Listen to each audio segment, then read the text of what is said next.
Assalamualaikum warahmatullahi wabarakatuh. Alhamdulillahirabbil alamin. Jadi kalian oke. Saya mulai dari ini. Anak-anakku semua, seks itu adalah sesuatu yang melekat pada diri kita. Apalagi buat kalian yang usia SMA, itu Allah hadirkan hormon testosteron dan estrogen yang kemudian menjadi bagian dari tubuh kita. Sama pentingnya seperti kita membahas tentang kecerdasanku, kepintaranku, kemampuan bahasaku, begitupun dengan identitas seksualku, orientasi seksualku, dan perilaku seksualku. Data sekarang menunjukkan bahwa angka kekerasan seksual pada anak itu naik, nggak turun-turun seiring tahun.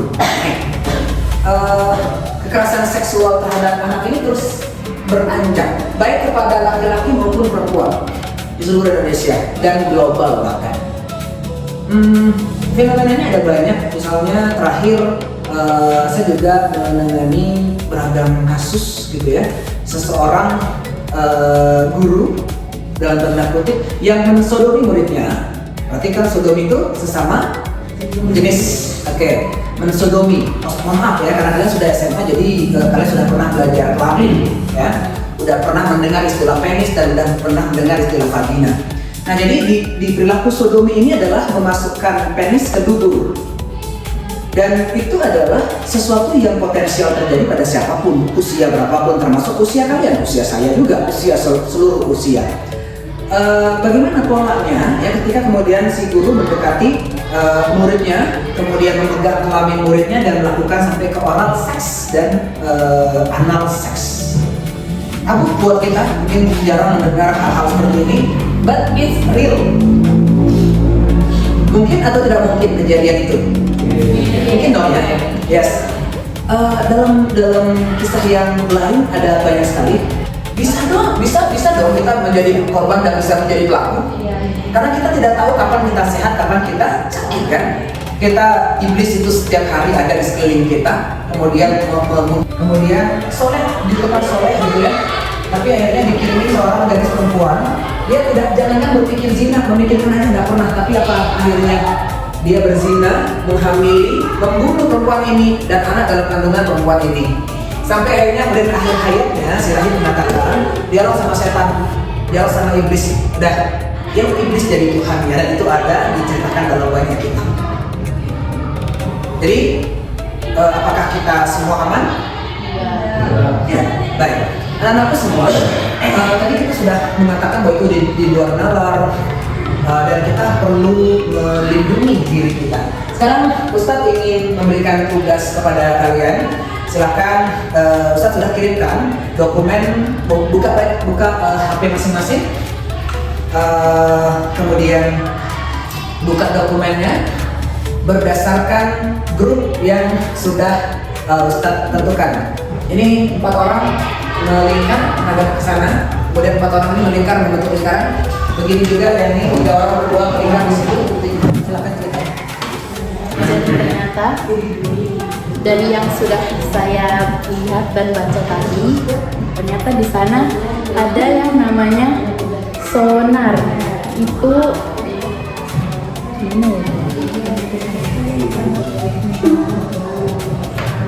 videonya ya, the sex offer need assessment rating. apa yang kalian saksikan dari video tadi?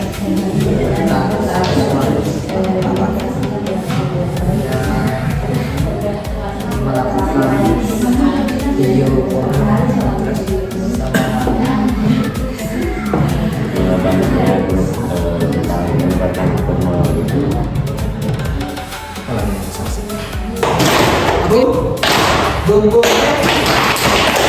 Bumbung cek pakai kayak oke, dia mungkin mengkonsumsi miras, apa lagi? Dia mungkin narkoba, terus apa lagi? Kalau brengsek itu label ya. Ya. Oke, dia pernah menjadi korban. Oke, keren tuh Silvi. Dia merokok, itu bagian dari sini lah ya. Pernah ya? Apa lagi? Isi videonya. Les pornografi. pernah dia terpapar dengan pornografi? Lingkungan perkembangannya buruk. Yes, social relationship-nya buruk, sosialnya buruk. Jadi mereka terbiasa mengutarakan ujaran-ujaran seksual yang tidak sehat, tidak pantas, menyebut istilah-istilah sensual dan seksual yang tidak sehat, ya. Itu ternyata adalah lingkungan sosial yang buruk dan berpotensi lingkungan sosial itu menjadi berbahaya untuk didekati. Lingkungan yang beresiko, individu yang beresiko, atau orang yang beresiko, atau perilaku yang beresiko secara seksual. Kita perlu menghindarkan diri dari kondisi-kondisi itu, gitu ya. Karena kalau kita mendekat, masih ingat nggak dalam Al-Quran ada ayat-ayat tentang larangan untuk mendekati zina atau menjauhi zina. Ada ya dalam Al-Quran ya? Nah, jadi mendekat saja nggak boleh. Ya, apalagi masuk ke dalamnya. Mungkin kita saat ini aman, tapi seperti yang tadi kita sudah sepakati bersama bahwa tidak ada peluang yang kita bisa jamin bahwa kita pasti aman dari hal itu. Dan potensi resiko yang lain yang mungkin bisa ditambahkan juga di situ adalah ternyata orang-orang yang beresiko ini dalam hal regulasi dirinya buruk. Apa ciri-ciri regulasi diri buruk selain suka marah? Apalagi? Mudah stres, mudah banget, gampang banget berubah-ubah, mudah stres, mudah apa lagi? Marah tidak bisa dikontrol. Yes, marahnya nggak bisa dikontrol, lempar, berkata kasar. Itu gambaran rendahnya regulasi diri seseorang. Apalagi di sini contoh regulasi diri yang buruk. Cepat terpengaruh, cepat emosi, cepat berubah-ubah, cepat minta maaf, cepat nyesel. Mungkin mudah depresi, ya, mungkin mudah depresi, gitu ya. Baik, dan beberapa ciri-ciri orang dengan regulasi emosi buruk lainnya. Dan ternyata regulasi yang buruk itu berpengaruh juga ke regulasi diri secara seksual. Anak-anakku semua, kalian udah SMA, jadi sudah tahu apa itu intercourse sexuality, hubungan badan pasangan suami istri yang sah dan halal. Itu sudah kalian tahu. Dan ternyata orang-orang yang beresiko secara seksual mengalami masalah yang kemudian tadi dalam dokumen kalian itu yang kalian baca tadi disebut dengan intimacy deficit. Apa? Baca ulang sama-sama 1, 2, 3. Intimacy deficit. Maksudnya dia ada permasalahan tentang seksualnya.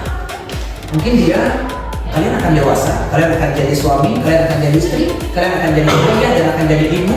Dan untuk menjadi ayah dan ibu itu adalah melalui hubungan seksual yang halal, barakah dan penuh hikmah, ya, bersakinah, mawaddah, warahmah kalau mungkin orang dewasa mengilustrasikan dalam pernikahan, gitu ya.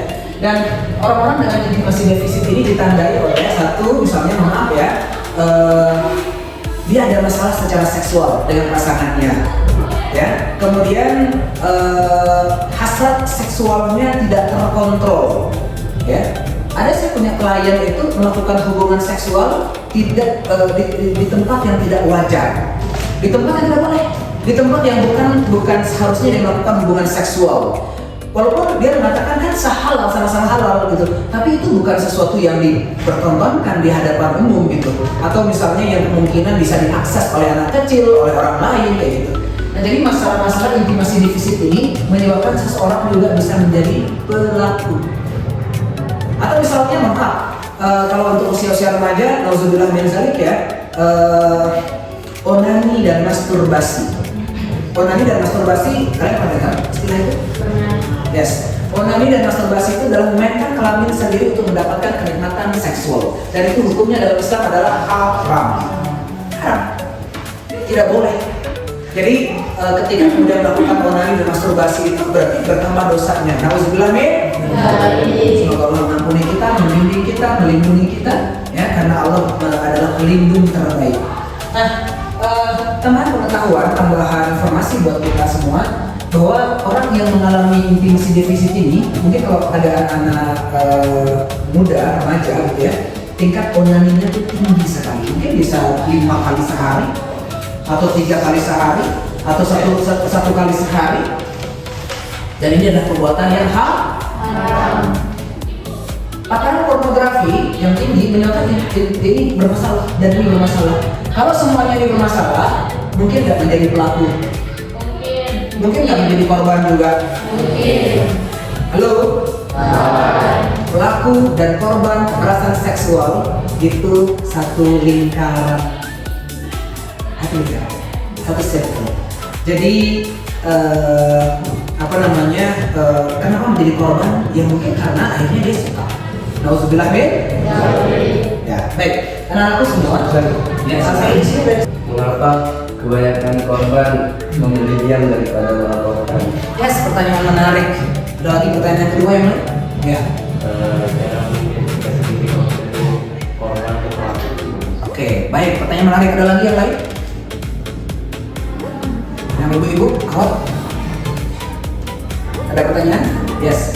Kenapa korban itu disebut satu circle dengan pelaku? Padahal pastinya kan ada beberapa korbannya Ustaz yang tentunya dia tuh nggak mau masuk circle itu, Yes. tapi akhirnya dia terseret masuk itu. Oke, keren, pertanyaannya menarik ya. Ustaz jelaskan konsepnya, kenapa kita bergerak dari yang itu dulu ya. Kenapa satu circle? Ini mereka satu circle nih. Ini pelaku, ini korban. Pelaku datang pertama kali ke korban. Awalnya mungkin korban menolak. Aku nggak tahu. Menjijikan, tidak beradab, tidak manusiawi, dan seterusnya. Tapi pada kali yang kedua, seksual itu tentang emosi anak-anakku semuanya. Jadi kalau manusia sudah dipegang kelaminnya, misalnya sudah ada berlaku seksual, misalnya, maka dia akan menyentuh otak dan berpengaruh ke emosi. Sehingga akhirnya pada datang yang kedua itu dia tidak lagi menolak, tapi mungkin dia akan menerimanya. Oh ternyata aku suka. Nauzubillah min. Kedatangan yang ketiga, dia mencari interaksi.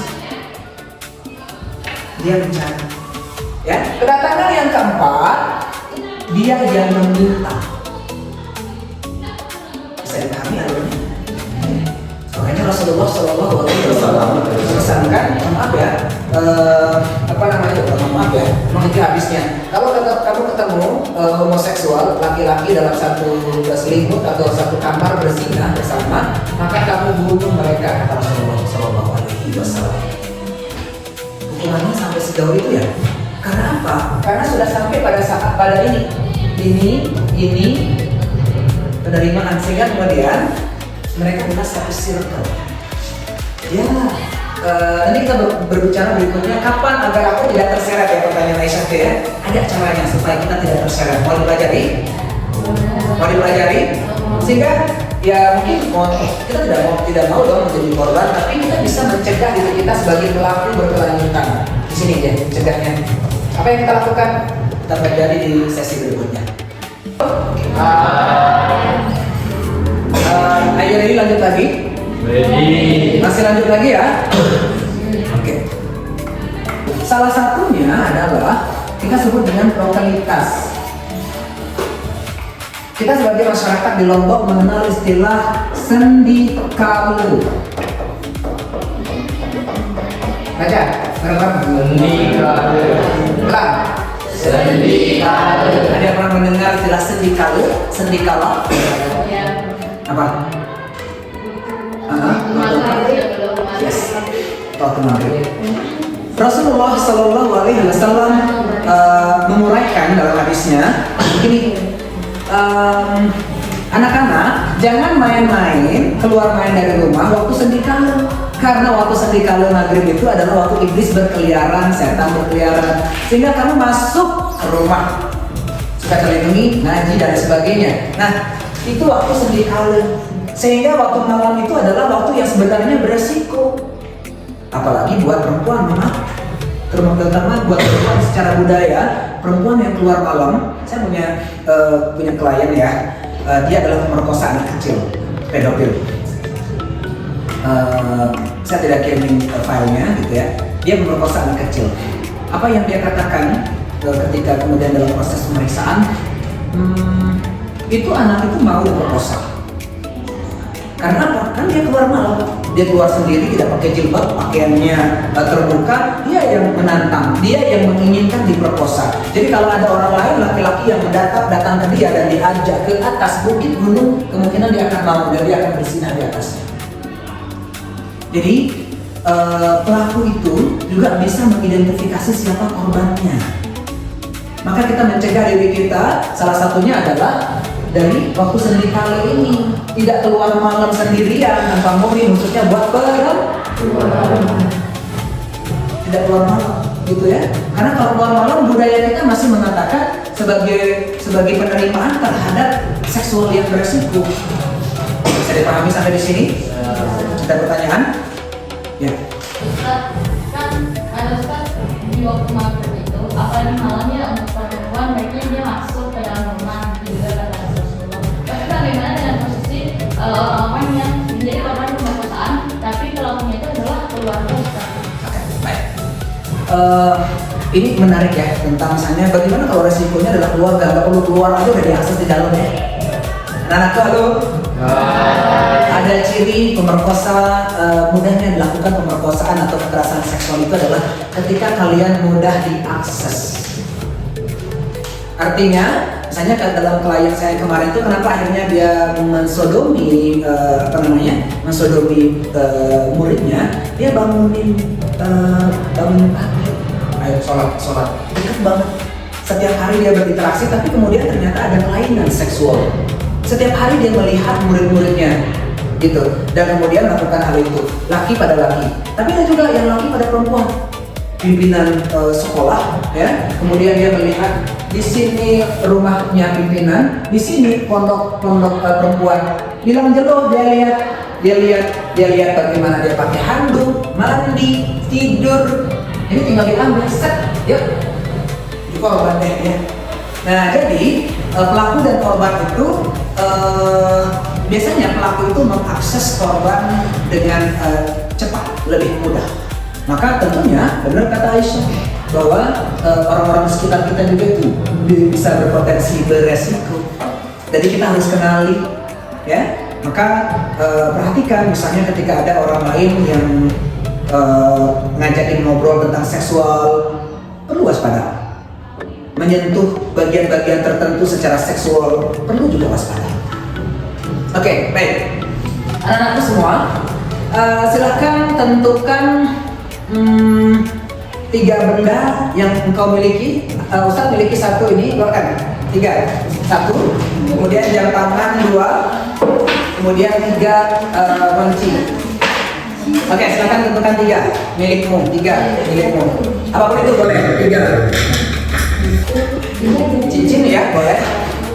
Ya, casingnya boleh dipercaya, boleh. Cincin dan seterusnya, boleh. Iya, itu boleh.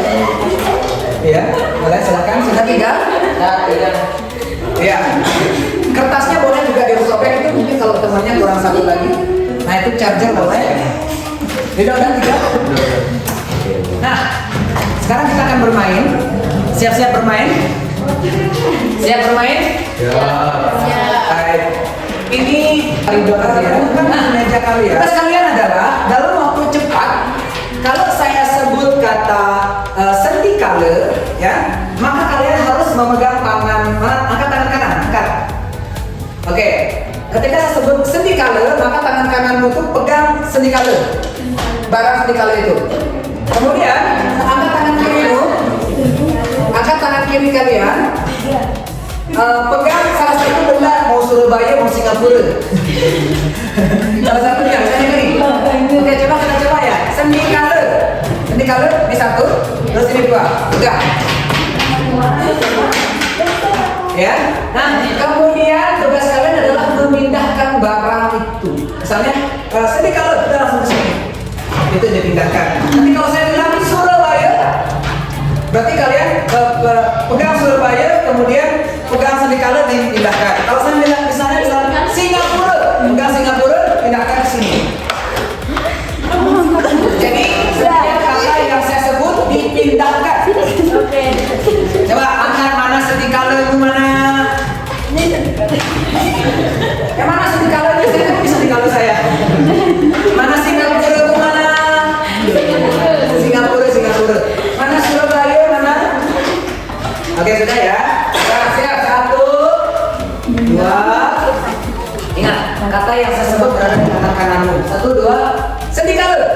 Cepet.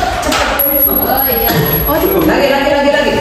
1, 2, Surabaya. Mana sih pindahnya Aisyah? 1, 2 lagi. Baru pindah. Ke atas. 1 lagi. Pindahin nanti pegang kok. Gini, Ustadz kan bilang sedih kalau kamu kan suka pindah.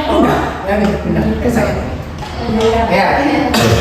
Lagi. Sendi color. Surabaya. Oke, tepuk tangan yang meriah.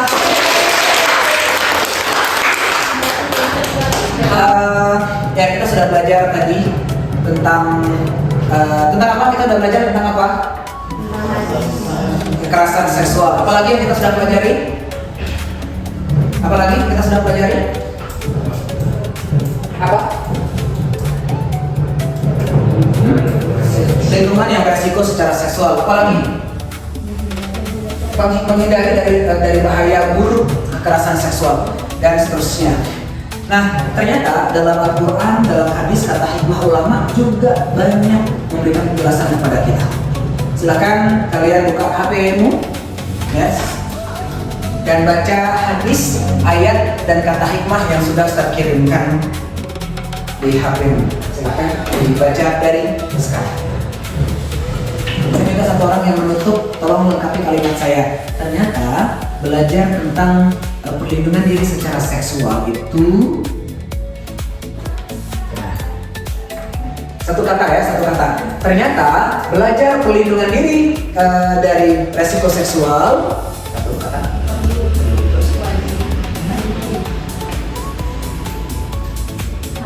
Harus.